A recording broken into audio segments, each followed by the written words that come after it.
The fire is, I think about the fire and the relation to the fire department. We have always in our bylaws had a goal of 30 firefighters.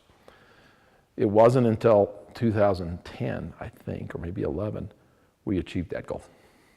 And so for some reason, we were getting more people. And when Crystal Fire happened, which was in 2011, that was in many ways a warm-up for us, because that was a pretty massive fire. And so when the High Park fire happened in 2012, we were very prepared.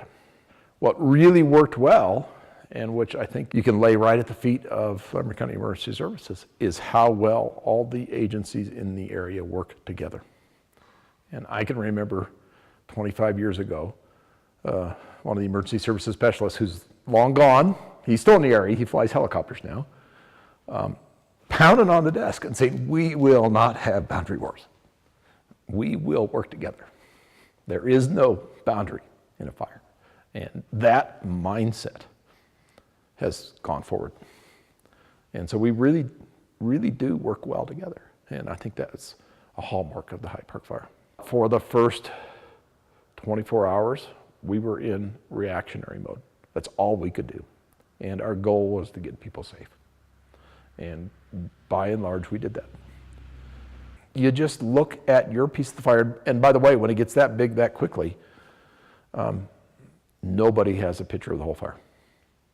Nobody does at that point. So none of us, when it burned down into Poudre Park, none of us had an idea that it was anywhere near that close.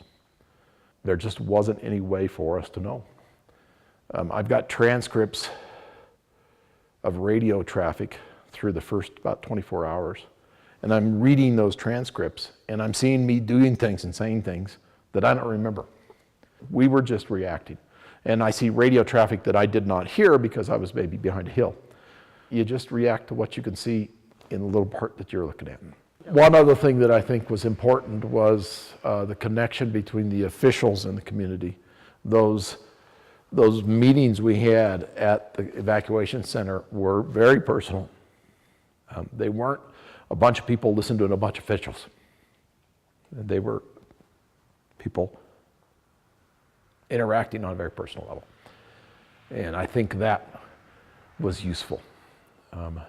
So that was led by the sheriff, by those local officials. The Type 1 Incident Commander people that came in were informative, but they were one step removed. They didn't have that connection. So having us be the eyes and ears of the community, however that came about, was very important, I think. After the very first one, I went down, I think on Tuesday. After that first meeting, it was obvious to me that's where I needed to be. And because there were just so many questions. People just had no idea what was going on up here. And they just needed that information. And I put myself in their shoes, and I was a little bit in their shoes because, my wife was evacuated too. And I'm going, what would it be like to be here, to see this massive thing going on, and your home is up there, and you absolutely have no idea what's going on? It would be incredibly hard. So I think it was important for us to do that. So basically, if somebody came to me and said, my house is here, and I knew the answer, I would tell them.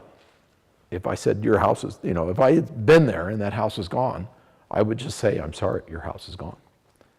If I knew the opposite, I would tell them. So there was no, I can't tell you until we've officially done whatever. It was, if I have the information, I'm going to tell you. If I don't have the information, I'll try to get it. And in some cases I could, in some cases I couldn't. There were a couple places where these are really back off the beaten path, and I went there and checked. One case the house was there, one case the house was gone. But they were these single roads where we didn't know if anybody had been up there yet. Then as far as the bigger communities, we had the structure assessment teams going out and trying to identify what was there, which was a very hard task. Because if you don't know the house and you don't know the layout, you see a pile of rubble, was that a garage, was it a house, was it a barn? You don't know. And When we thought we had the right list, we took those people into a breakout room, and we simply told them. We said, the first one, I remember the very first one, which I think was Pine Acres.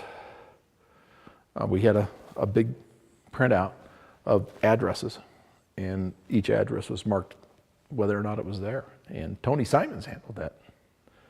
And he just said, I'm trying to remember which one it was. I think he said, if I read your address, your house is still there. I think that's how he did it. And he just started reading addresses. And that's how we did it. I don't know how you do it differently. Yeah. I think that was a good way. It was private. It was a community. They could support each other. These were neighbors. But that's how it started. The reaction of the community was amazing and amazingly positive. I compare it to other large fires, and I go, what did we do differently? Because it was different. Rist Canyon in particular, I think the big difference for us, we are not a tax district. And I've talked to my counterparts, chiefs in other departments where they are, and they go, how do you get your community so involved? Ours, they pay their tax bill and they think they're done. And if you go pound on the door or ask for help or something, they're going, I paid my taxes. What are you talking about? We are not. We have to raise every penny. And the way we talk about it is when the firefighters go out in this truck, those people are with us. And really, they are. They're there. We have this truck because of that support. It brings the community together.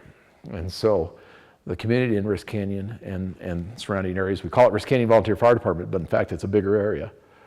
They, by and large, view this as their department and very invested in it.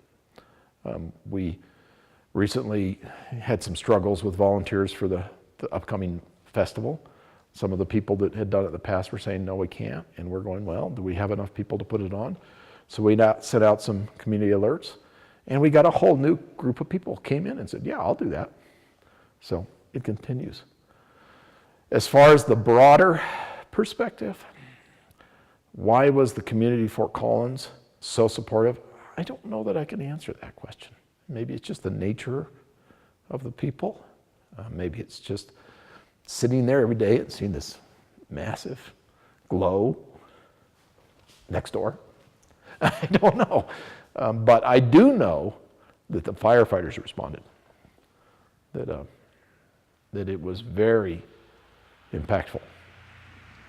I think I said this in the forum. I had many crews who said, these are crews that have been to many fires. I've never had this kind of support.